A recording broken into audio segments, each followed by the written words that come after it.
Okay, this is going to be my July video from 2017. Everything that I bought in that month. This is probably going to be another long video. I keep making really long videos, but there's quite a lot of records that I bought in that month. Yeah, there's actually not a ton of metal in here. There's a little bit of metal, so a lot of this is just rock and pop music. So we're going to start off with from 1965. We're going to go again in order of release. And I've created a Spotify playlist for at least one song from all of these records. So in 1965, I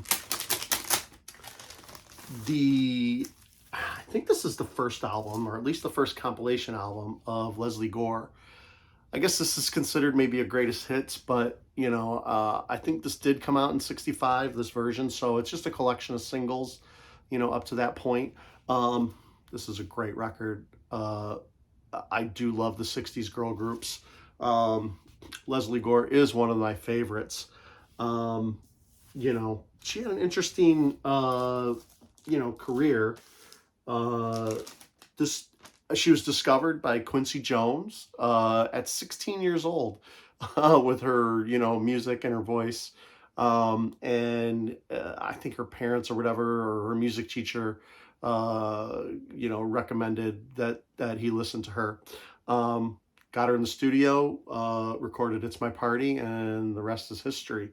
And of course, you know, she is a lesbian in, you know, in her life. And you know, back in the 60s and 65, you know, she obviously wasn't out. She didn't come out like until much later in her life. But yeah, I mean, I think that's really interesting, and she had said in interviews and stuff like that, that she had to deal with that, you know, through her whole career, because she kind of was always that way. So, yeah, there's probably I don't know if there was ever a book, but you know, that would have been interesting to, you know, hear her perspective of how it was having to be, you know, gay or a lesbian during these early years of her life, you know, in the 60s and 70s, at least early 70s, when she was, you know, hitting when she was young. But yeah, this album is great. The Greenwich and Barry wrote a couple songs on here. One of my favorite songs on here is "Maybe I Know." I really love that song. There's so many good songs on this album as well, though. Just that girl group sound, the pop melodies, uh, everything that just makes it, you know, sweet and sugary as well. You know, these songs are just great. Yeah, this was one of the first records, or one of the records that I bought in July. I've always been a fan of Leslie Gore and girl groups. You know, before I was collecting vinyl, I would buy a lot of compilations of girl groups. I even think I mentioned that in a previous video, where, you know, I do buy, whenever I find them, you know, that Supergirl's one that I bought. You know, I just love all those bands, and, you know, Leslie's up there. I do have I think I have one or two other compilations of hers with, you know, some of her other songs. But yeah, I think this was the first one. Some really cool pictures on here, her singing in her choir, you know, with her puppy at the time.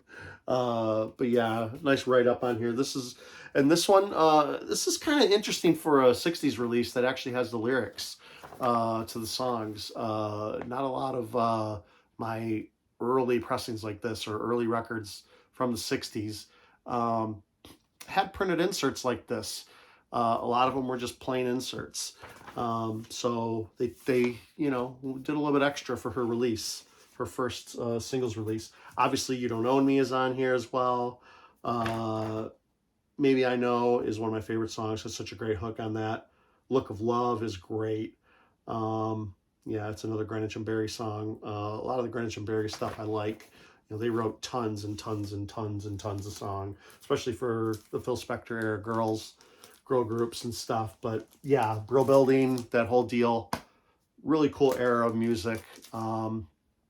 Yeah, love that stuff. Next record is from the Beatles. It was released December 3rd, 1965. It was their 6th studio release. This one is Rubber Soul. Again, all my Beatles stuff are represses from like the 90s or 2000s. So this one says 2009. I'm not really looking for anything original or mono or anything like that from the Beatles, or so I'm just buying a lot of these reissues just to fill in my collection and to listen to the Beatles. I just really, really like the Beatles. They, this is a good representation of the original jacket and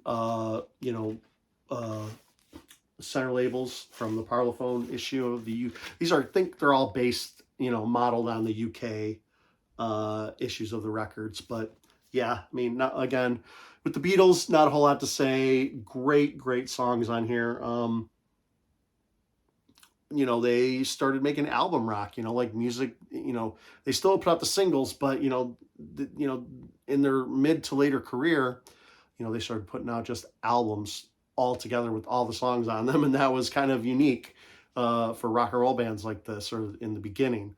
And, a lot of bands were just extremely influenced by the Beatles in general, but Rubber Soul in particular. You look online and there's a lot written up about this record, how influential it was for teenagers getting into music or wanting to create music. This album was very influential. Came out again, another record that came out in 1965, along with like I said, Leslie Gore. They were all hitting around then. The next record, it came out January 4th, 1967, and it's the first album by The Doors. This is a reissue as well. Pretty recent, I think. I ended up getting this used. I remember I bought this at Lunchbox Records. Again, reproduction of the original, probably US press in this case, on Elektra. I really do love The Doors. I think they're great. I like The Doors movie. I think that movie is awesome. Val Kilmer did an excellent job playing Jim Morrison. It didn't get me into The Doors. When I was a kid, I had a neighbor. He was a teenager, a little bit older than me, but he would let me borrow records and stuff like that. And he was a huge fan of The Doors. So, I kind of was able to listen to a lot of, deep cuts and stuff like that from The Doors. Not just stuff that was on the radio. I mentioned before, we had two rock stations in Detroit where I was growing up, and The Doors, Led Zeppelin, all that classic rock stuff, 38 Special, even that kind of stuff, Boston, just all that hard rock stuff was played constantly. Even Sabbath, things like that, some of the heavy metal, Judas Priest, all that stuff. But The Doors were always played, and I always liked The Doors music. But mostly, I was really influenced by, like I said, my neighbor who was fascinated with Jim Morrison. I borrowed books from him about Jim Morrison, so, he kind of influenced me into getting into The Doors even more so than I would have probably on my own. And yeah, this is a great record, obviously great songs, hits on here, Break On Through, Light My Fire was on here, The End, which is a great song. That's a great scene in the movie too, where he's singing The End. Anyway, great record from The Doors. I do like The Doors. I know that's not everybody, has great opinions about them, or they're kind of like, maybe even back then, I don't know how, I didn't look up the, like reviews of, at the time when that record came out, how well received it was. But I know Light My Fire was a huge hit, of course. But yeah, I mean, a lot of people talk about The Doors negatively. I've always heard kind of mixed reviews. They're almost kind of a love it or hate it band. This album came out May 26, 1967. It's the 8th studio album from the Beatles. This is the Sgt. Pepper. Again, another reissue. These are probably from Digital Masters. It says it came out in 1967. I don't know the issue of this reissue. Lyrics printed on the back here. Paul is dead, all that kind of stuff, all that crazy stuff. This, obviously, since it's a repress, it comes with all the stuff. You know, the names of everybody that's portrayed on the cover. Paul McCartney wrote this in 2008, you know, a little bit about the record. So this probably at least this might even be, I don't know if it's the 2008 press or not, but, you know, it's definitely a repress from probably the 90s or 2000s. Or no, from the 2000s for sure. But actually, this might be the 08 press. I'm not 100%. Again, recreation on the Parlophone. Also comes with the cutouts that you can, or the things you can cut out from back in the day. They didn't even have like punch outs back then. You just had to, you know, you would have to cut through the cardboard if you wanted to get this stuff out and hang it up or put it on something. That's pretty much all that's in there. Again, this is a fantastic record. The Beatles, hugely influential, of course. Sgt. Pepper, A Little Help Me. Every song here was a hit. Lucy in the Sky, you know, Getting Better. The Good Morning song. Song, obviously, Day in the Life is the most memorable song on here. Most memorable song from maybe the Beatles in general. Especially during this era, you know, the you know, late 60s era, I guess the drug era, or specifically, you know, the era where they were just recording in the studio, where they weren't going to tour anymore. And that's why they got so experimental, you know, on this album in particular. It's the most experimental that they got. A lot of weird stereo stuff going on. You know, just sounds that they just thought they would never be able to, you know, nowadays would be easy to recreate live, but, you know, they really wanted to make an album that I don't know if they wanted to do that, but they definitely wanted to experiment in the studio, and they had no intention of playing any of these songs live. You know, at the time they just said they wanted to be a studio band and they weren't going to tour anymore. So anyway, this is a fantastic record. Everybody knows about this record. I'm not going to go into a whole lot of stories or details about it. This record is a cool record from 1968. I don't have an exact date, but it is the first studio album from Jenny C. Riley. It's the Harper Valley PTA.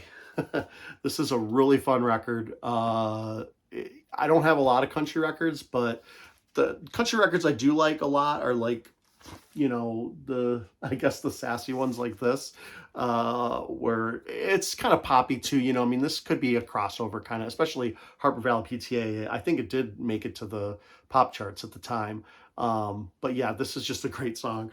A great song, really fun album. If you want to get like a really good history of the record and, you know, Jenny C. Riley and stuff like that, I highly recommend the podcast, Cocaine and Rhinestones. It's this guy did this podcast. He's kind of like the son of either a country artist or a guy who wrote about country music back in the day. But anyway, he does these really, you know, some hour-long podcasts about different country bands. And even if you're not a country fan, just knowing about the history of Jenny C. Riley and what she had to go through with this album and all the crazy stuff because she was a woman and she was talking about controversial things in country music. You know, this is kind of like a rebellious album. You know, like all these songs on here they're kind of smart alecky in a way. You know, the Harper Valley PTA song in particular is about, you know, a woman's daughter who gets sent home from school because her skirt is too short, basically. And then she goes to the PTA meeting and basically calls out all their BS, you know, saying that, you know, the principal had done this stuff, you know, they're all hypocrites, basically. And then almost every song on here is kind of like that in the same vein.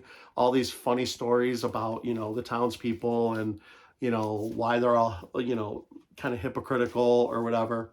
This is on the Plantation press. This is an early press as well. Yeah, really fun record. If you see this for, you know, I don't think you would pay more than a couple bucks for this, but if you can get it in good condition, it's a fun record to have and a fun record to listen to.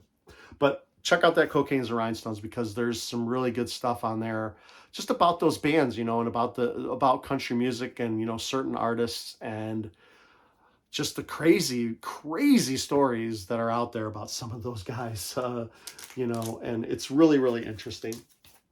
I bought another Beatles record. This one came out September 26th, 1969. It's the 11th studio album from the Beatles. This is Abbey Road.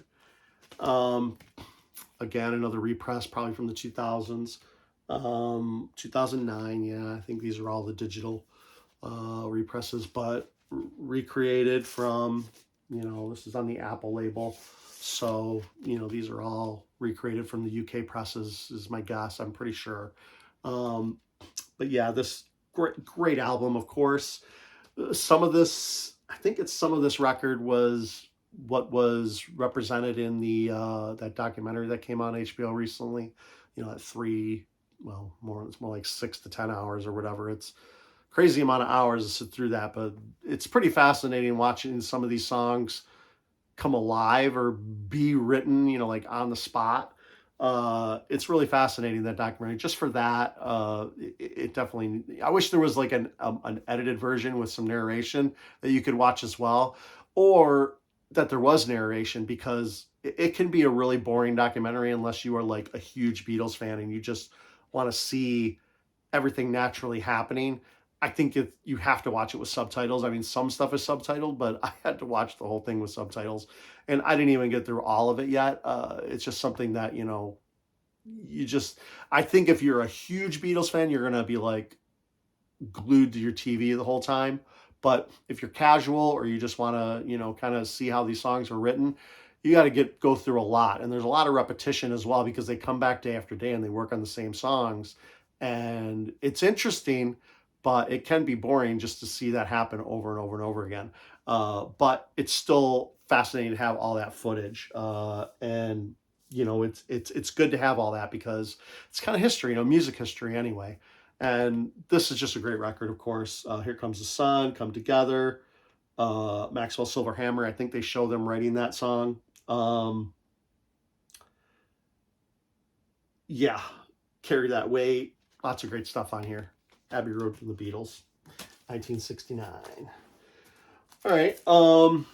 This one came out. This one also came out in 69, which is interesting because it's such a heavier record. Came out October 22nd, 1969. And it's the second studio album from Led Zeppelin 2. This is a fantastic record. My copy is kind of beat up as far as the record is concerned. I just don't want to pay the money to get another one. I've listened to it recently, actually, before I made this video. You know, I go through and listen to all these records. It's given me a reason to listen to stuff again, or all my, you know, stuff that I don't pull out often, or just stuff that I bought, you know, around this time. But yeah, this is an awesome album, Led Zeppelin 2. Very heavy. Interesting that it came out the same years as Abbey Road. I mean, Abbey Road is like a pop record compared to how heavy this record is. Even though this has melodic, you know, songs and stuff and memorable stuff on it, it's still a very heavy guitar-oriented record. And yeah, I mean, I do like Led Zeppelin. I know most people, I think, like Led Zeppelin, but there are people out there who don't. I know at least one of them. This obviously had A Whole Lot of Love on it. Heartbreaker, Live and Love and Made, Ramble On. Yeah, Led Zeppelin 2, great album. The next album I bought came out on November 8th, 1971. And this is the fourth record from Led Zeppelin. So this is, you know, it's really just a self-titled, but everybody refers to it as Led Zeppelin 4, of course. You know, it has the inside cover, the Stairway to Heaven, and also the outside gatefold is one shot as well. Yeah, great album. Again, Atlantic labels. Probably a 70s or 80s repress, I'm not sure. But a great record, you know, Led Zeppelin 4. Not much you can say about it. I think everybody has this in their collection almost. I can't imagine that a lot of people just ignore Led Zeppelin completely. Misty Mountain is on here, of course. Going to California, When the Levee Breaks. Of course, the 1-2 punch of Black Dog and Rock and Roll. Those first two songs are amazing on this album. Every song's on here a hit. Battle Evermore, and of course, Stairway to Heaven. Whether you think it's a ripped off song or not, it's still a great song. Led Zeppelin 4.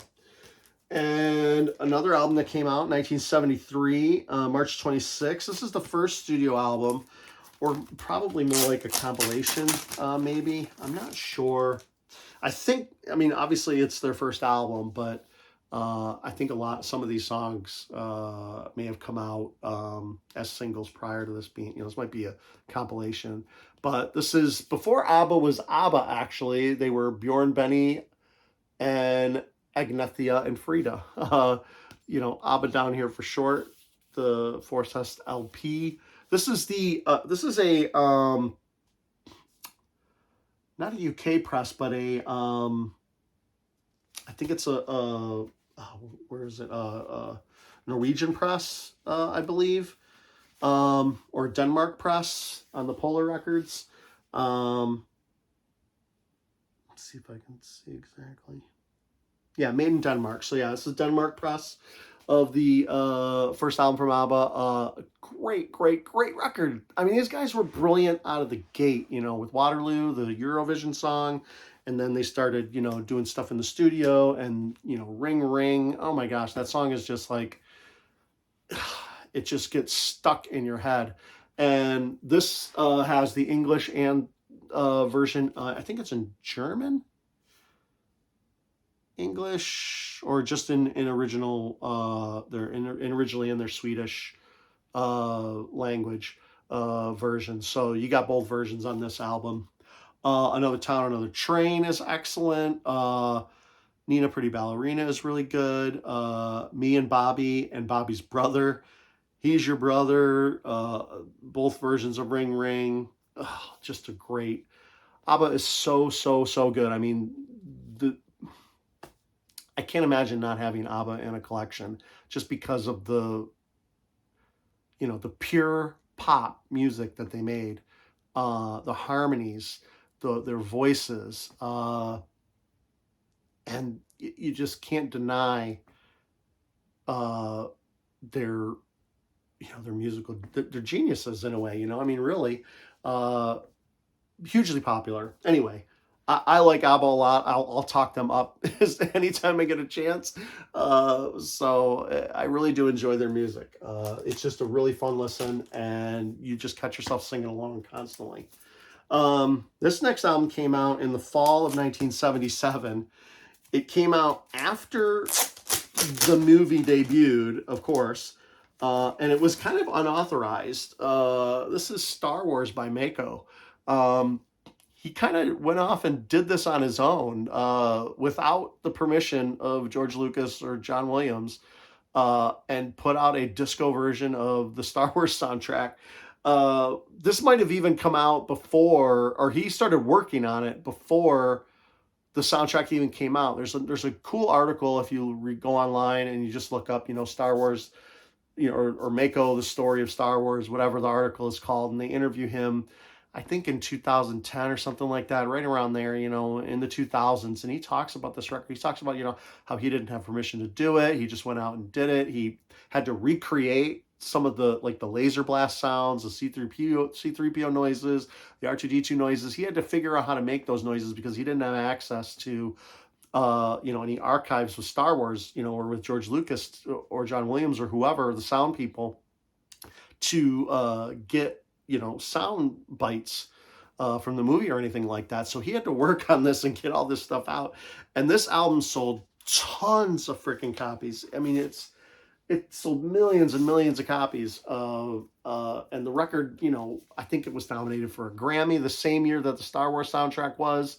And it's just a really fun record. It's obviously a disco version of Star Wars, which if you don't like disco at all, that's going to be problematic for you. But if you do like Star Wars, even just Star Wars, this is a really cool novelty, and it's a fun listen. The second side is okay. It just goes on a little bit and repetitive.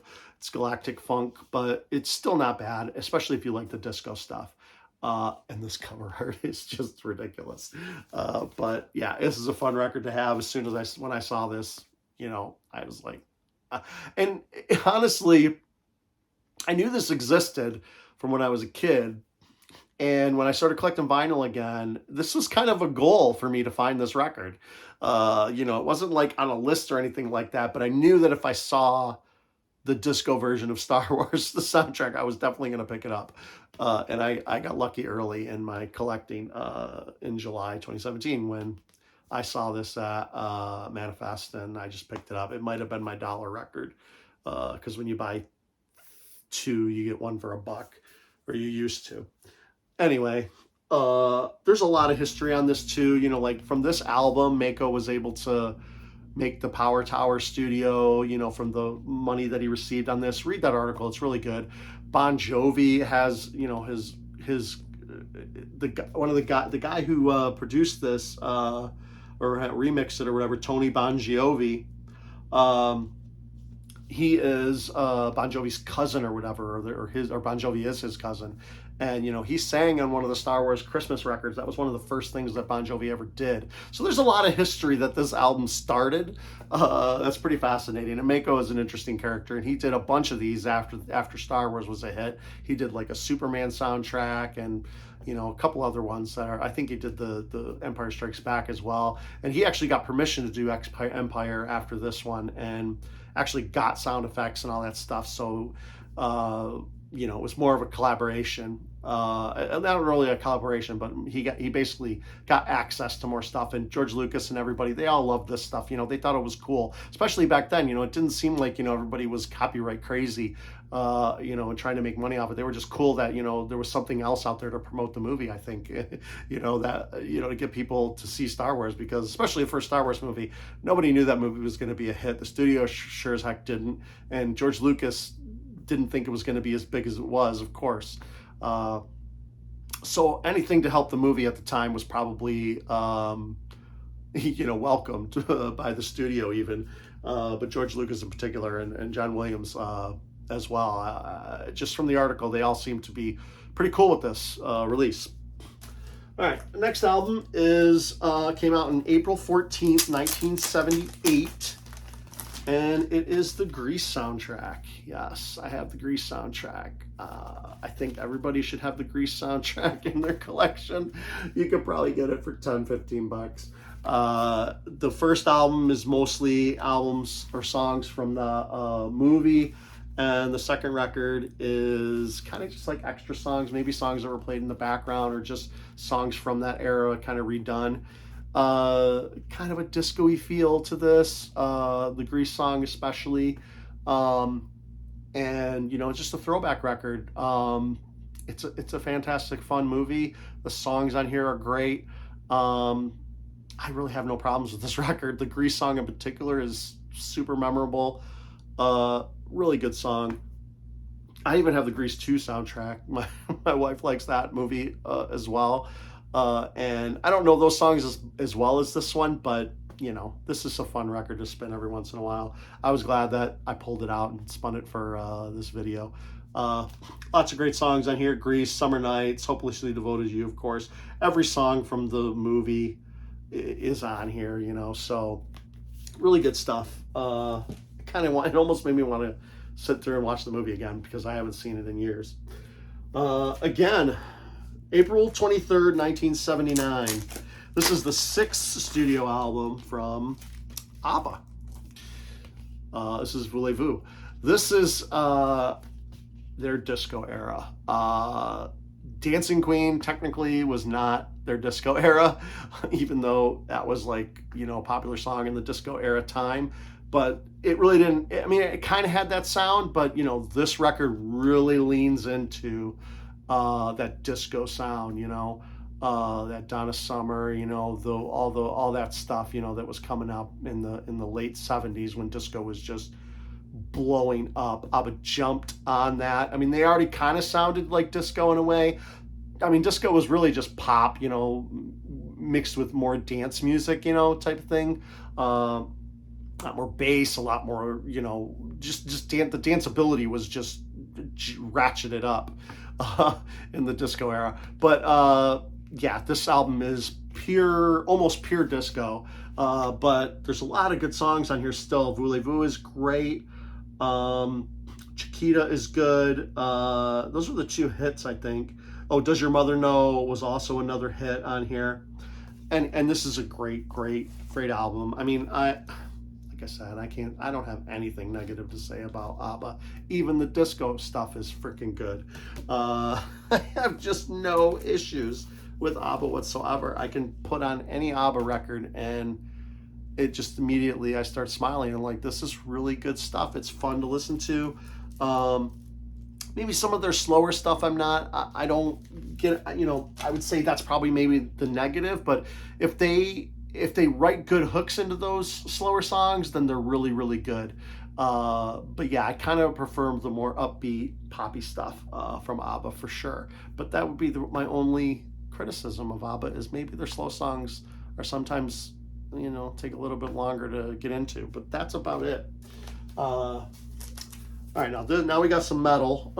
April 25th, 1980, the 9th studio album from Black Sabbath. And this is Dio's first record with Black Sabbath. This is Heaven and Hell. Heaven and Hell might actually be one of the best heavy metal songs ever written.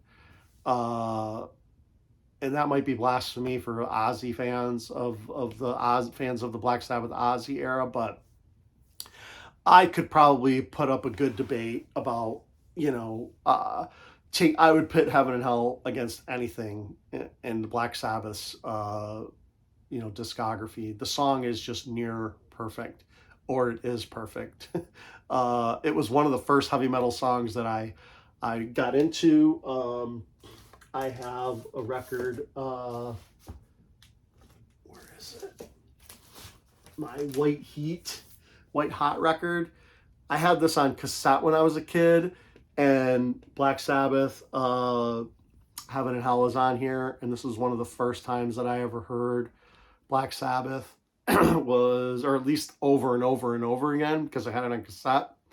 I would just listen to this constantly. There's a lot of great songs on here, but I'll show this another day. But just to give you a little history of my history with the song itself, it's just so freaking good. And Dio was a perfect fit for Sabbath after he left Rainbow, of course. He got hooked in. I mean, everything just worked out. He did several records with these guys. They're all good. I really like the Dio era of Sabbath. It's definitely different than the Ozzy era, so that's what's kind of cool about it as well. It definitely has a more 80s sound, of course. And Ozzy was back more in the 70s, sounding, the more bluesy rock and roll version of the band. This is still rock and roll, but it's kind of more the metal side, of Sabbath. And, the riffs are, just the recording and everything just sounds crisp and clean, much cleaner, just obviously in the 80s recording got, as with every era, the technology allows them to just record better, especially heavy metal. Metal music just was able to be recorded better and better as the years went on. But anyway, regardless, Neon Knights, Heaven and Hell, Children of the Sea, Lady Evil, all good stuff on here. Yeah, this record is near perfect. And Heaven and Hell, like I said, I would pit that song against any Sabbath song any day, and I really think that it's probably one of the best heavy metal songs ever written. I mean, I'll just say that even. All right, the next album I bought came out July 25th, 1980. It's the 7th studio album from AC/DC. This is one of the albums that has a song on the Filthy 15 list. The Filthy 15 list was a list of songs that the congressional wives and Congress got together in the 80s, and they wanted to basically tell record companies to, make sure that children weren't listening to AC/DC, because of their disturbing lyrics, They weren't listening to AC/DC. They couldn't listen to Cyndi Lauper. They couldn't listen to Twisted Sister. They couldn't listen to Judas Priest. You need to warn parents and warn people about the dangers of heavy metal music messing with children, which is, in my opinion, insane. I mean, when I was a kid and I listened to this record, I didn't understand half the shit that was they were talking about. You could tell kind of like some songs were about sex, maybe, if you even knew about sex when you were a kid. But the song on here in question was Let Me Put My Love Into You. As a child, I don't know that you would put two and two together unless you were told, specifically about the birds and the bees and how boys and girls do their thing.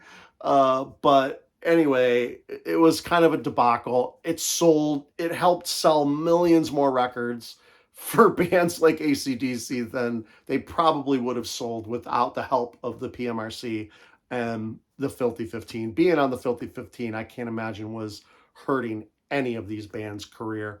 But yeah, other than that, being on the Filthy 15 list for Let Me Put My Love Into You, this is AC/DC is one of their best records ever made. Back in Black is, the only problem with this record is it's worn out, man. I mean, I've heard every song on here more than I've heard probably any, most of the stuff in my own collection, that especially now, I'm up to 2,000 records. I'm probably never going to listen to stuff more than a few times, 5 or 6 times, maybe 10 times, any single record in here, if I listen to them from now until, maybe I'm 50, 60 years old, 70 years old, I might be able to get through 10 listens of everything or more. That begs the question, why are we collecting? But, anyway, we all have our own reasons, right? But that's the only negative I could say about the AC/DC record is that it's overplayed. Other than that, I don't think anybody can say that it's not one of their best records. So many songs, so many hits on here that people are going to be listening to forever. Back in Black, Hell's Bells, Shoot to Thrill was in, Iron Man's theme, basically. Giving the Dog a Bone, Rock and Rolling Noise Pollution, Let Me Put My Love Into You, of course. And of course, the most overplayed song, You Shook Me All Night Long. But I could still listen to that song and rock out to it. It's just, I don't pull this out much. Just because I want to listen to other stuff, that I haven't listened to a lot. But I did pull it out for this video, and I did re-listen to my copy, and it still holds up. November 3rd, 1980. It's funny, the same year that, AC/DC ended up on the Filthy 15, ABBA released Super Trooper. Now, Super Trooper is a little bit less disco-y, but it's still a little bit of that disco sound, but it's still obviously ABBA. And I didn't know this until I started looking up on this record. The Super Trooper is actually this light. It's actually the spotlight that follows artists around. They actually call that in the lingo of concert, lighting and stuff like that. That's called a Super Trooper, that light. Didn't know that. Anyway, great songs on here. Super Trooper, Winner Takes It All. Lay All Your Love on Me. I love that song. The Piper is a very interesting song. I mean, I don't know your feelings about politics, but just read that song, and I think even this album came out in 1980, but it still has a relevant political song on it, which is fascinating to me. I think it's very interesting. And yeah, it came with the lyric sheet. And this one came out on Atlantic. So, yeah, Super Trooper is a great record. I can't say too much more about ABBA. I'll be sounding like a broken record, but if you see any ABBA record out there, I mean, just buy it. You're going to love it. March 29th, 1982, the 8th studio album from the Scorpions came out. I had this album on cassette when I was a kid. This is Scorpions' Blackout. I loved the Love at First Sting record.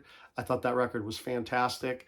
So I started going back in the catalog and buying stuff, This is when I was listening to Motley Crue, I was buying cassettes from Motley Crue. Motley Crue and the Scorpions, really. I can't even remember where I got my Scorpions cassette from. I don't remember buying it or anything, but maybe it was given to me, but then I went back and bought Blackout, and yeah, this is just a fantastic record.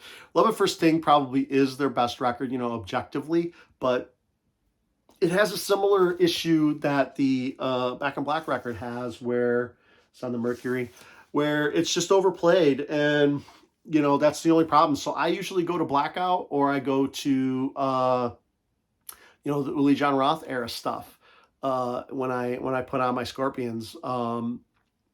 Yeah, Love at First Thing is excellent, but again, it's an album that I have memorized, every guitar solo, everything, so objectively to me, that's their best record, but Blackout is the album that would probably say second best record. It's really, really, really good. So many great songs on here. Blackout, Can't Live Without You, No One Like You, Arizona, China White. Great album. Great album cover too. What else did I put? Oh, one interesting thing about this record that I didn't know is that Rudolf Schenker, the singer, Klaus Meine, Rudolf Schenker. Klaus Meine, the singer, he had a problem with his voice, and he had it operated on at the time that this record was going to be recorded. So Don Dokken came in and recorded this whole album's vocals for Klaus, but Klaus healed enough in time to sing on the album. But there is a version of this record out there with Don Dokken singing on it, which I think would be fascinating. I mean, of course, Scorpions have no reason to release that. Don Dokken would probably love to have that released. He gets some money from it, but other than, and besides that, he does backup vocals on here. He's actually in the thanks and stuff, I think. Yeah, special thanks to Don Dokken on here. So, I thought that was interesting about this record. I'm sure that everybody who's watching my video here, who has has Blackout, knows that story, but just in case nobody knows it, that's what happened with this record, and it's a fantastic record. All right, now we're getting into some new wave. We're getting into the 80s now. April 1982, this is the first studio album from Flock of Seagulls. Yeah, back in the back in 2017 when I was buying stuff, and still, I'm always still looking for stuff from the 80s, new wave stuff like this, anything popular, Duran Duran, all that MTV era, vinyl. I'm always going to be looking for that and trying to collect it. Flock of Seagulls, this cover is so weird, and reading up on this album, I guess it's all about aliens and shit. I had no idea. This is kind of a concept record about aliens. I guess they were fascinated with that stuff. But of course, this had Iran and Space Age Love Song were the two hits on here. Yeah, and of course you get the Pulp Fiction. Hey you Flock of Seagulls. That poor kid. He had the crazy hair. I don't think he made it. I think he got shot. But anyway, Flock of Seagulls, this is a fantastic record if you like, if you're into the new wave stuff or the pop music of the 80s. It's just really, really good. Electronic sound, from then, using all that technology. It was, cutting edge stuff back then, of course. But it just sounds so great. Now it sounds dated, but, just kind of cool, just different because it's 80s, nostalgic is the word I was looking for. It sounds nostalgic, but back then it was cutting edge, man. It sounded new, it sounded fresh. And I still love that sound. All right, this is a record came out July 17th, 1982. It's the 8th studio album, and this is the 8th studio album from Judas Priest. Yeah, this is Screaming for Vengeance. Again, Judas Priest. Everybody knows Judas Priest. Fantastic album. Rob Halford being Rob Halford. KK and Downing. Tipton. Downing and Tipton. Fantastic record. This is how you do an intro, man. You do the Hellion right into Electric Eye. That's one song to me, really. I really hate in the, on the streaming platforms that they separate those two songs. I really don't think that anybody's going to listen to Electric Eye without listening to Hellion first. So I really think they should just always make that one song. Kind of a little pet peeve for streaming. It's on the Columbia Red. Yeah, I mean, not much to say about Screaming for Vengeance, except that it's great. I mean, it's kind of the dual record that goes with one of the other ones that I'm going to be showing. Defenders of the Faith, similar covers, similar sound. They're kind of companion records, in my opinion. You kind of almost can't have one without the other. Great record from Judas Priest. And they're finally getting in the Rock and Roll Hall of Fame. I don't care how they're getting in. I don't give a shit about that, where they should be or shouldn't be, as long as they play live and as long as they get in and people, they get the respect that they're deserved. Because Judas Priest is, the heavy metal band, like the Sabbath came first and all that stuff. But, as far as one of the most influential bands, as far a generic heavy metal band would be Judas Priest. I mean, I don't think any heavy metal band that came out in the 80s and 90s do not say Judas Priest is an influence. All right, we're going to get some more new wave. October 8th, 1982, the first studio album from Missing Persons. This is an album you can find in every single record bin in the United States. I don't think you can, you go through the M's, you're going to see this album.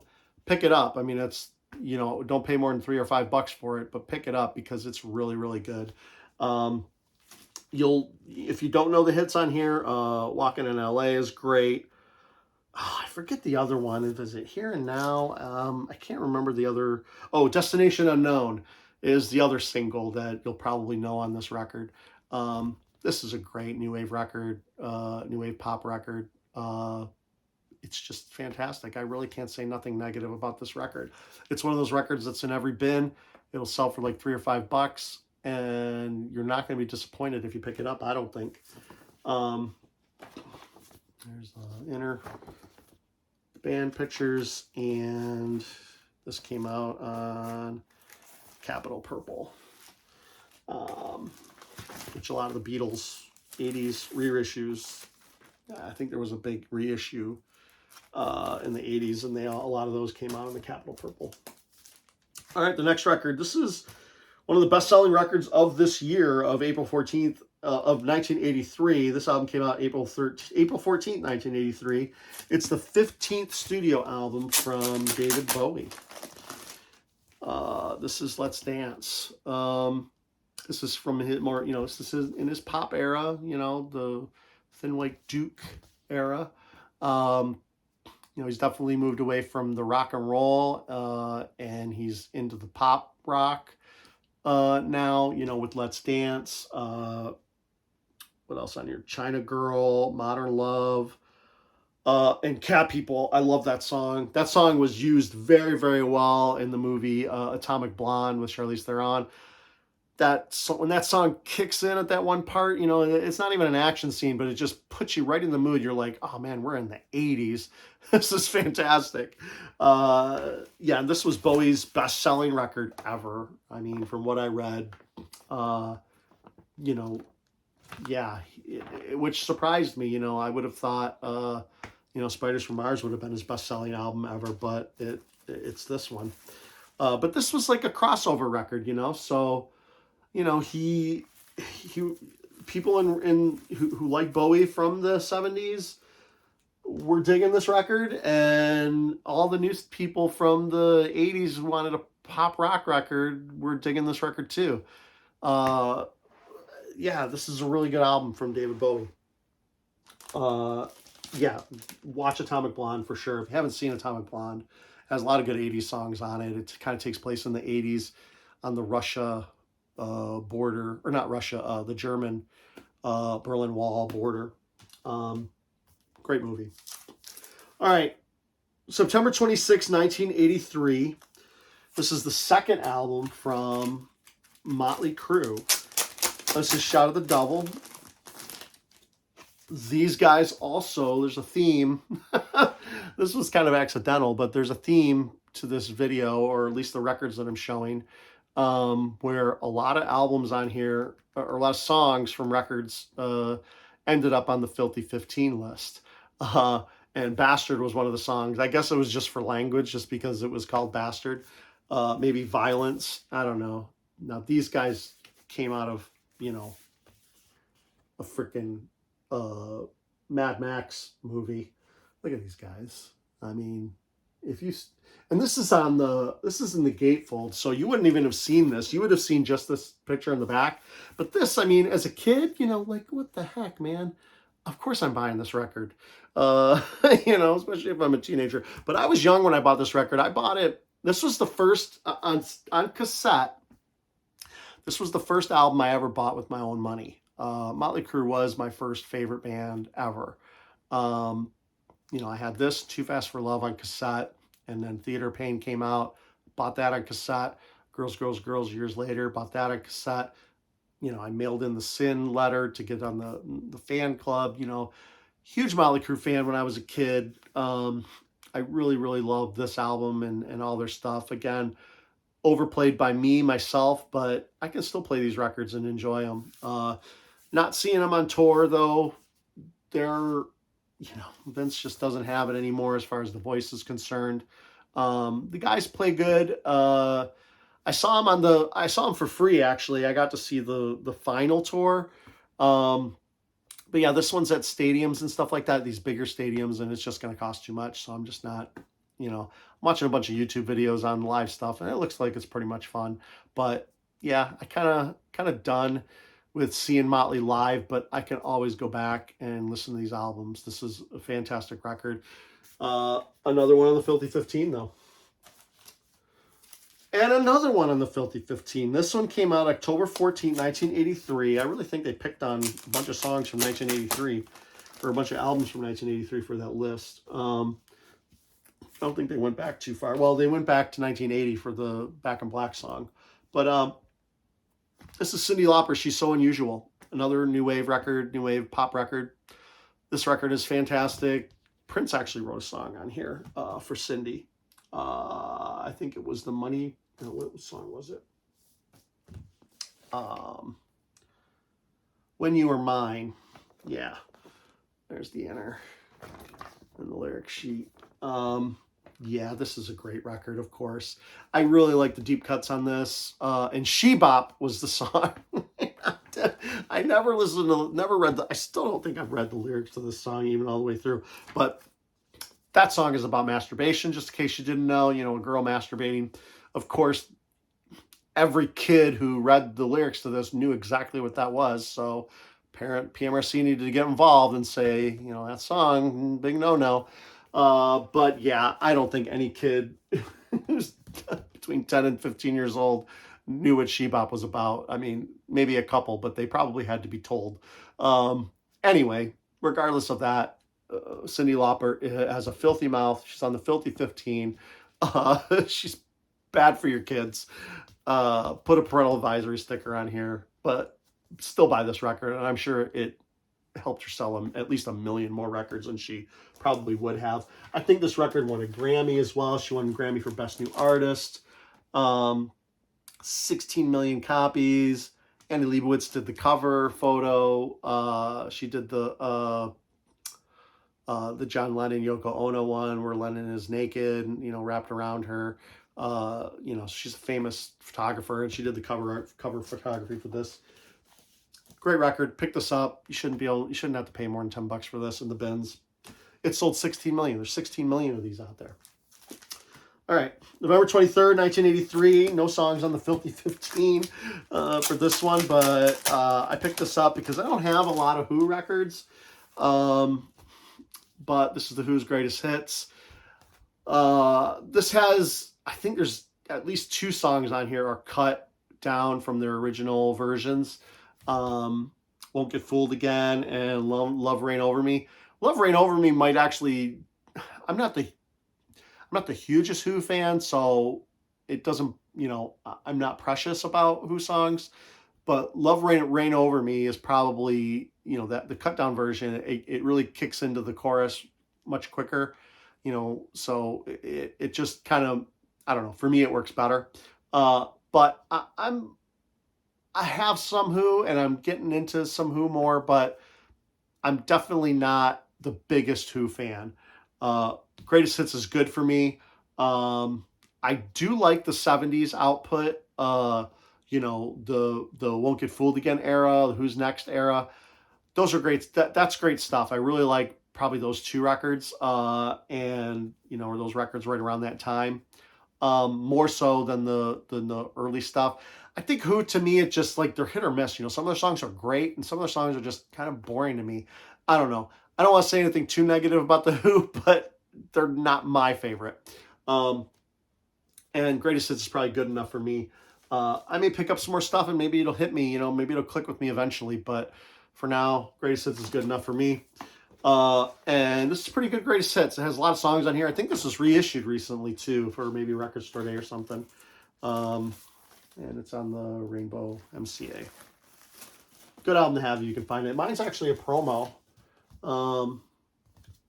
Yeah, it's got an MCA gold stamp. I think that means it's a promo, unless that was on all of them. It doesn't say promo, but normally when you have a gold stamp, it's a promo. All right. January 4th, 1984, the 9th studio album from Judas Priest. This is the one I was talking about earlier, Defender of the Faith. This one has a Filthy 15 as well. Eat Me Alive. Yeah, give me a blowjob while I have a gun to your head. That is the point of that song.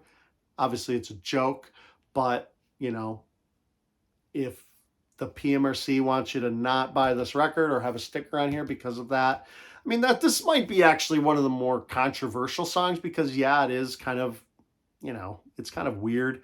But, a band in the 80s, a heavy metal band, of course, they're going to, they were just joking around, of course. But I don't know. I don't have an opinion on it. I could care less about that stuff. I mean, obviously you don't want a kid listening to that, of course, but parents should be more involved then if they wanted to, wanted a kid not to listen to this stuff.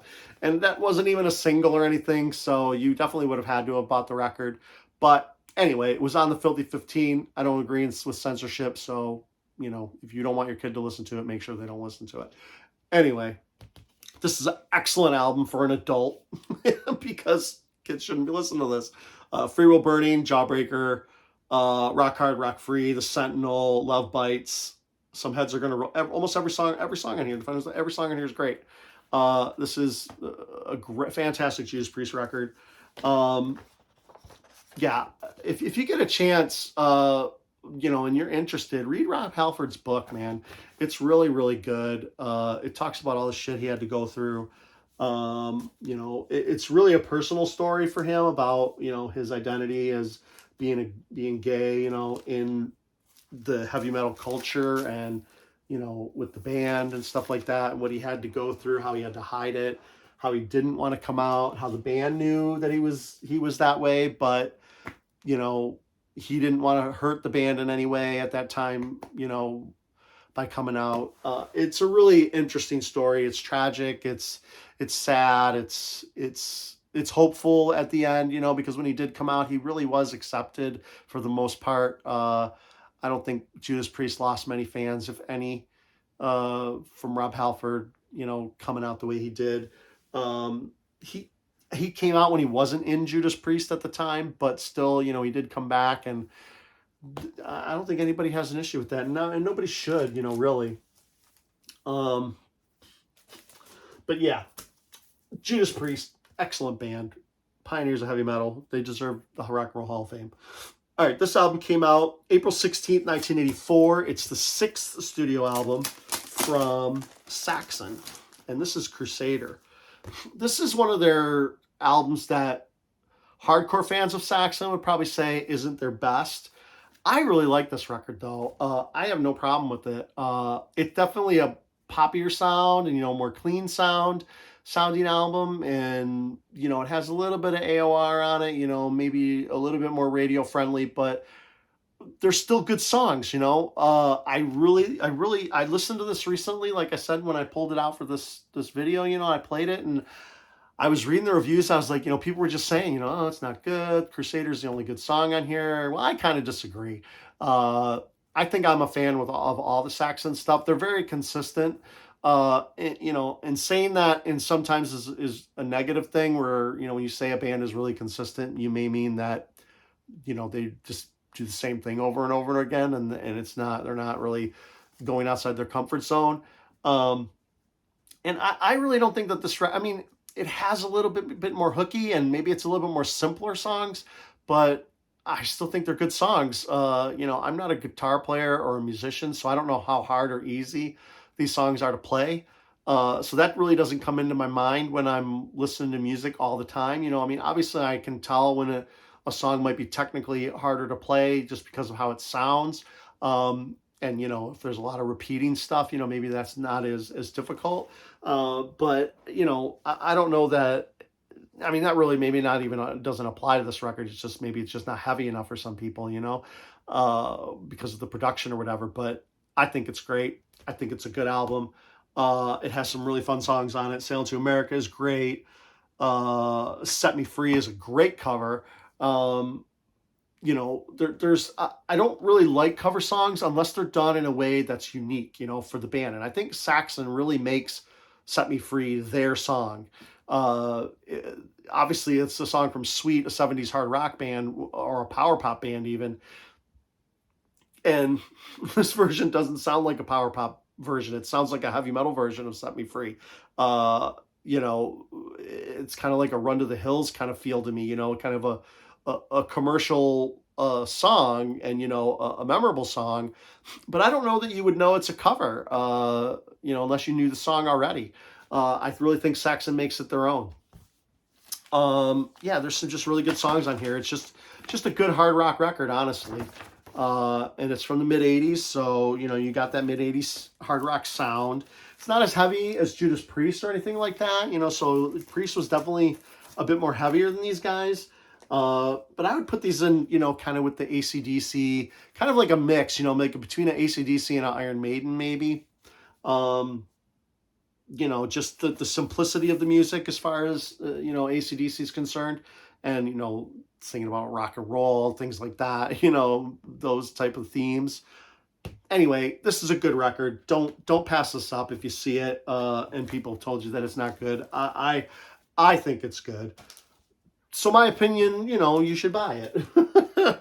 Of course, do whatever you want.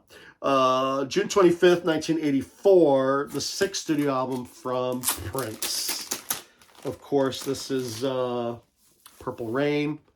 And of course, another Filthy 15. Obviously, the Filthy 15 list came out in 84, not 83, because this, Darling Nikki, another song about masturbation, girls masturbating, that's a no-no.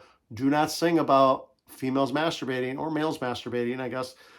Just never sing about that. I guess for kids, but like I said, I honestly don't think kids are that keen, at least with the way that songs are structured. Usually songs aren't that direct, like I'm singing about masturbation. No, they're not singing about that. They use a lot of different words to describe different things, but you would kind of have to already know what they're talking about or, understand the innuendos in order to get it. But I'm not saying that some kids didn't figure it out. They probably did, but oh well, I don't think it destroyed their brains. But this is obviously a fantastic record. Prince is a fucking genius, of course. One of the greatest pop artists of all time. This one has custom labels. This is a original or an early press. What else? 25 million copies. Yeah, that's pretty much all you need to say about Prince and Purple Rain. Obviously, it's based on the movie. Movie, not so great as far as a movie is concerned, but a Prince movie, it's an amazing Prince movie. But just compared to other, I guess, dramatic romance movies, yeah, it doesn't work as well. But as like a musical and as a Prince movie, it works perfectly. The next record came out November 5th, 1984. It's the second studio album from Wham. yeah, their first studio album, I don't know, I'm going to have to listen to it because I'm not sure that it was very good or obviously wasn't popular. But this album, Make It Big, you know, that tells us the story right there. They did make it big after this. George Michael became huge. The other guy, which we call him the other guy because I think his name was Andrew. Is that his name? Yeah, Andrew Ridgely. He didn't become as famous. But yeah, George Michael went solo after this album. This album, when I was a kid, man, Columbia Red, Careless Whispers was like my favorite song. I would just love hearing that song on the radio. I think I recorded it on cassette, from the radio. But Wake Me Up for a Go-Go, Everything She Wants, Freedom, and Careless Whispers, of course. That song is just, buy this album just for that song because it's one of the best songs ever written. As far as a pop song is concerned, that song is, one of the, well, let's put it in a category, like a slow romantic pop song. It's definitely one of the best of those. Maybe not overall best pop song ever, but as far as the slow songs, maybe we can say just from the 80s. I don't know. I think it's a great song. It is one of the best songs ever written. I think it's so good. And this album is fun. I got it early, in the 2017 when nobody cared. Now everybody cares. That album, I think, goes for like $20 now. It's stupid. It sold millions and millions of copies. I can't imagine paying that much for it now. This album came out November 10th, 1986, and it's the Bruce Springsteen box set. I got this for $10, I remember specifically, because I don't think I'd pay more than 10 or $15 for this. This is a good album, good box set, but it's just, I don't know, it's bloated, I guess. It's funny because, I went to a record store not too long ago and somebody came up and said, "Oh, can I open this? Can I look at it?" And the guy, owns the store at Lunchbox. He's like, "Yeah, you can open it, but I guarantee these records were never played." Because, and mine, I don't think was played either. I mean, mine is basically brand new. I mean, these are mint. I'm not even going to pull this whole thing out, but I've listened to this. I don't even think I've listened to this all the way through yet once. I've listened to the first couple records, I know for sure. Yeah, I really need to sit and listen to this, but I think anybody who has this in their, please tell me, has anybody listened to this all the way through? More than once? Like, do you pull this out and be like, fuck yeah, I'm going to rock out to Bruce live, all 5 albums tonight? I don't think so. I just don't think that's happening. But a lot of people have that in their collection. I wouldn't pay more than $10-15 for that. And it's not that it's not good. I mean, Bruce is good live. And the song selection is great. It's just, I don't know. I gravitate towards I don't buy a lot of live records, and I probably wouldn't have bought that if it wasn't $10 at the time that I bought it. I just don't buy a lot of live records, and I gravitate towards the studio stuff. And yeah, I'm just curious if anybody pulls that out and listens to all 5 albums. This album came out November 2nd, 1987, and it's the 11th solo studio album from George Harrison. And this is Cloud 9. This is a great record. Jeff Lynne helped produce and maybe even write a lot of songs on here with George. It has the cover song, Got My Mind Set on You, which is a great song. Very fun video. George has really good solo stuff. He was really underutilized in the Beatles themselves, and he proved that he had, good songs afterwards when he started doing his solo stuff. So this is a great record. Jeff Lynne got really close with George and even the Beatles in general, but I think George in particular. And Jeff Lynne not really resurrected, but, maybe got these guys back into wanting to make music in the 80s. Him and Roy Orbison, he got to create an album. And yeah, this is a fun album. I mean, it's very Beatles-esque, you know. I mean, there's some really good songs on here. When We Was Fab is such a great, fun song. It's probably one of my favorite songs on here. It's just such a cool song, you know, about the Beatles, you know, about the history of you know, just his experience, you know. I think I read somewhere that he thought the song was silly and he didn't know if he wanted to, you know, record it or whatever. But I'm glad he did because it's a great song. And Jeff Lynne producing, it just makes it that much better. I mean, it elevates it. This is a good record. You shouldn't have to spend too much for this one either, if you find it. We're almost done. Well, maybe not. We got a few more. All right, now we're getting into the late 80s, which is the hair metal or glam metal part of the collection, or usually this is when those records come out. This is August 10th, 1988. This is the first studio album from Winger. This is Sahara, actually. Well, you would think that this is the self-titled, which it kind of is. But if you look in here, you can see the words Sahara. And that was going to be the original name of the album. But they just named it, they just put it as a self-titled instead. But they didn't take off the Sahara. They just left it there. So, yeah, this album is called Winger Sahara. This is a fantastic record. Red Beach's guitar player on here. He is fantastic. The riffs on this record are really good. The guitar sound is amazing. Yeah, this is a very clean sounding record. Again, I was talking earlier about, you know, recording, you know, ability of recording in the studio, how everything just sounded really good and crisp. This album sounds crisp. It's a musician's record, I think, too. I mean, Red Beach is just a great guitar player. You know, he takes a little bit from Eddie Van Halen here, you know, in the riffing and the guitar tone, just a little bit. But still, the songs are great. Kip Winger sounds amazing on this album. He has a really great voice. The songs that were written on here, every song is good. Madeleine, Hungry, 17. 17 especially has such a great riff, even though the lyrics for that song are a little questionable. You know, but yeah, whatever. You know, I guess it's just a song. It is a little messed up, but it's still just a song. Purple Haze we could do without. That'd be probably the only problem with this record, but really, you know, having one bad song that was just a cover to kind of fill in isn't really that much of a bad song. And it's the last song in side one, so even before it comes on, you can just lift up the tone arm and flip it over. So you could skip it if you wanted to. This came with just the lyric sheet. And this is original press, or early press, from 88. Came out on the Atlantic labels.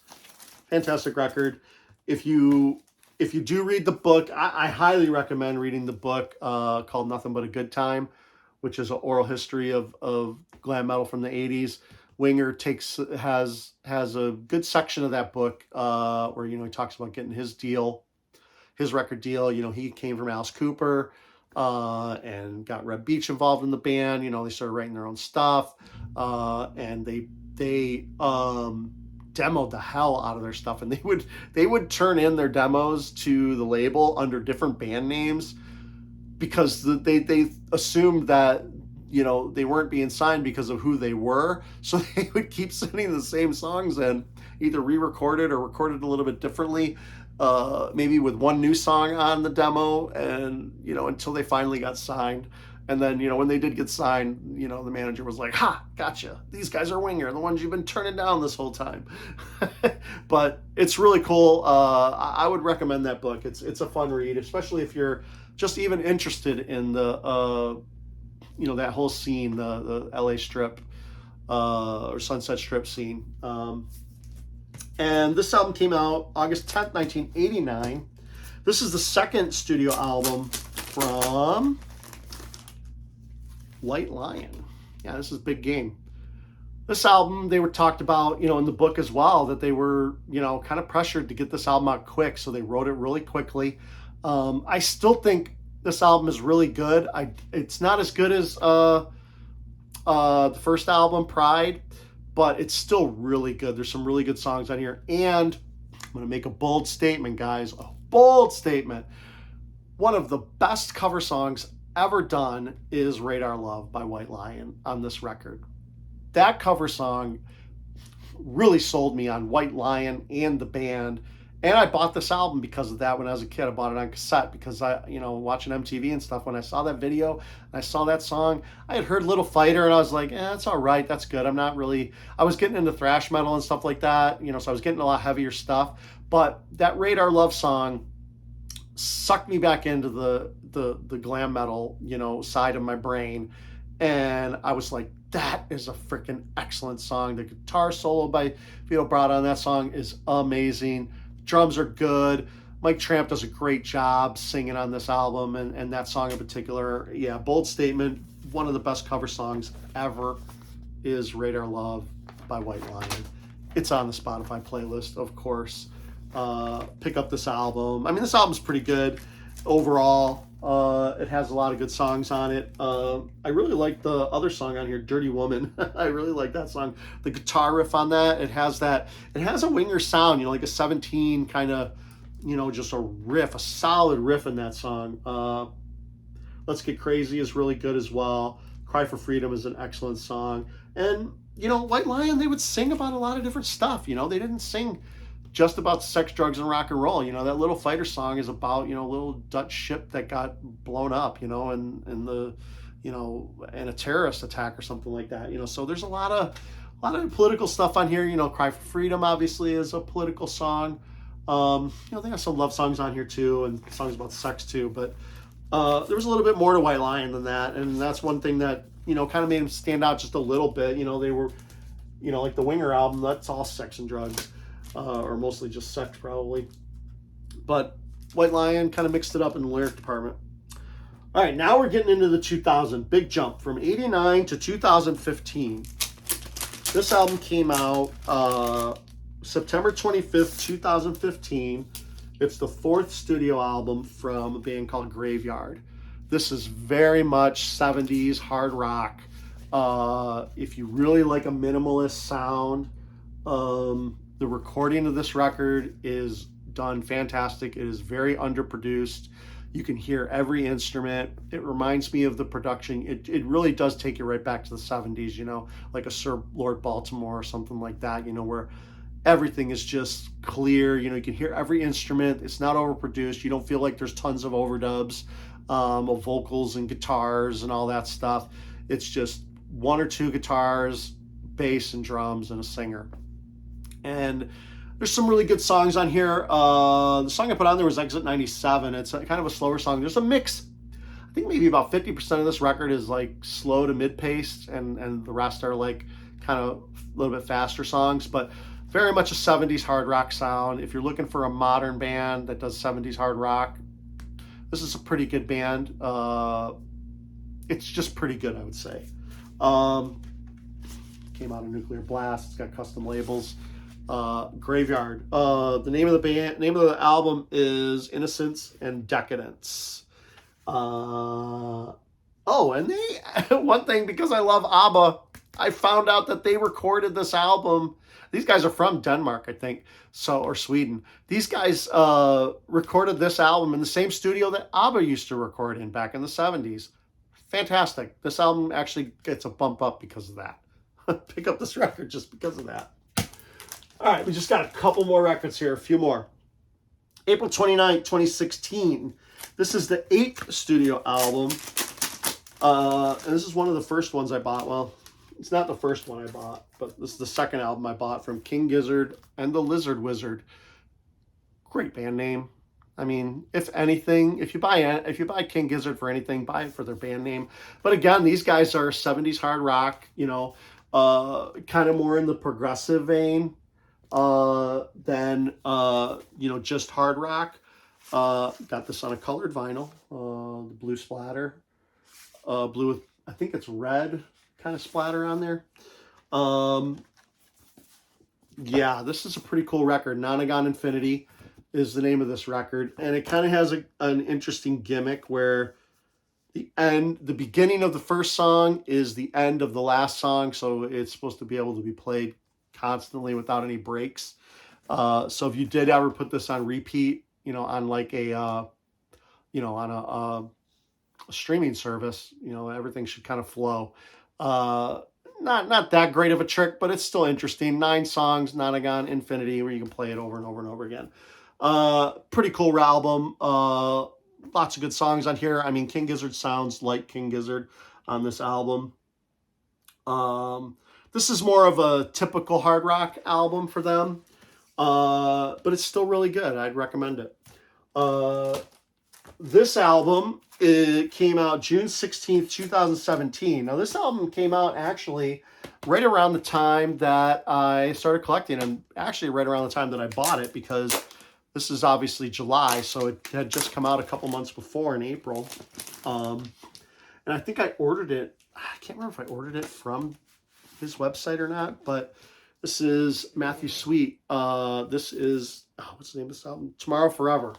And this was recorded in 2016, I think. And I think I think he even did this for, I think it was like a GoFundMe or something. I can't remember what it was, but it might have been a crowdsourced to get the money to make the record.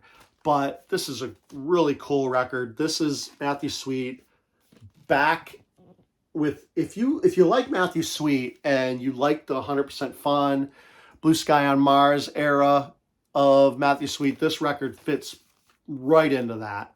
Right in. It's very basic, guitars, drums, bass, vocals, power pop at its finest. There's some really good hooky songs on here. And yeah, it's a great record. It really is.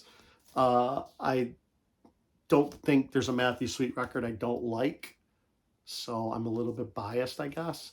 But if you like power pop music and you like 90s pop music, power pop or hard rock alternative music, Matthew Sweet is your guy, man. I mean, he is living in the 70s, or not really the 70s, but the late 70s, early 80s power pop era is what he is emulating, the big stars kind of sound, jangly pop a little bit, but it's heavier than that. But yeah, this is just a fantastic record. I was trying to go through this and figure out, the best songs. Trick, Entangled is really, really good if you want to start there, but Music for Love is what I put on the playlist, which is a really good song. There isn't a bad song on here, man. Matthew Sweet. But Matthew Sweet can't do any wrong with me, though, so you have to take that with a grain of salt, I guess. It has the custom labels, Matthew Sweet. Great album. Came out in 2017, which is when I started collecting, basically. I was very happy that, and there was some reissues that came out of Girlfriend and Altered Beast that came out either 2017 or 2018. Those are fantastic. Pick those up. Pick up any Matthew Sweet record, really, except for the first album, Earth. That one you can skip. That's not a power pop record. It's more of a pop record. It was kind of Matthew Sweet doing what the record company wanted him to do, maybe. But his second album, Girlfriend, he was doing what he wanted to do. That's really his first album. But anyway, this is Matthew Sweet, Tomorrow Forever. He put out a bunch of records. He put out a bunch of records, very prolific in the past 5 years. I think he's put out a record almost every year. There's the Daughter record. There's Cat's Paw, which just came out. I forget, there was another one in there. Anyway, Matthew Sweet is one of my favorite artists. Girlfriend is one of my favorite albums of all time. It's in my top 5 for sure of all-time favorite records. So I really like this record. All right, so we're on the last one. June 23rd, 2017, the 10th studio album from King Gizzard and the Lizard Wizard. Yes, this is Murder of the Universe. This album, well, really this song, it's kind of like one long song, at least the first side is. I guess it's like 2 songs, A Tale of the Altered Beast and The Lord of the Lightning versus Balrog. Oh, and then there's a third section, Hand to Me and The Murder of the Universe. This is a pretty fun record. The concept of this record is it has a concept. It's a concept record. All the lyrics are in here, so you know it's really bizarre. But I guess it's about a robot or an AI who wants to be, you know, kind of human, who doesn't like being a robot, but the only way that he thinks that he can become human, or one of the ways that he thinks he can become human, is to be able to vomit like a human being. So I guess that's what the album's about, is his his journey to that end. Um, Fantastic. There's hardly any singing vocals. I think it's about half singing vocals and half like robotic, like pre-recorded speech from like the robot that's talking. Don't make that put you off on the record though, because I think it's great. It's a unique album. It's very progressive in that way, but it's just a fun record. And it's King Gizzard. I mean, they're very consistent. Say consistent again, but yeah, this album is a little bit unique because of the vocals and stuff like that. How they did the singing with you know some vocals, actual human vocals, and then other of these. I don't think it's necessarily a robot, but it might be from. I think it might be actually like a recreation of a voice. You know, they typed in what they wanted it to say, and then the computer would say it. Uh, don't quote me on that as it being for sure, but that's what it kind of sounds like anyway. It's a very unique record, but it's a fun listen. And yeah, did I show the album? Comes out on the green vomit. All right, that's it. That's all the records I bought in July. This went forever and ever. Hour-and-a-half video. Like I said, I don't care about the links to my videos. If you all got this far, great. If you didn't, that's fine too. For those of you that did, awesome. I hope you enjoyed what I talked about the records. You know, or just, you know, maybe you get ideas, you know, about different things that you want to be interested in, or stuff that maybe you weren't too sure about or whatever. I don't know. Who cares? Whatever you guys do with this video, great. All right, that's it. Until my next video. Thanks.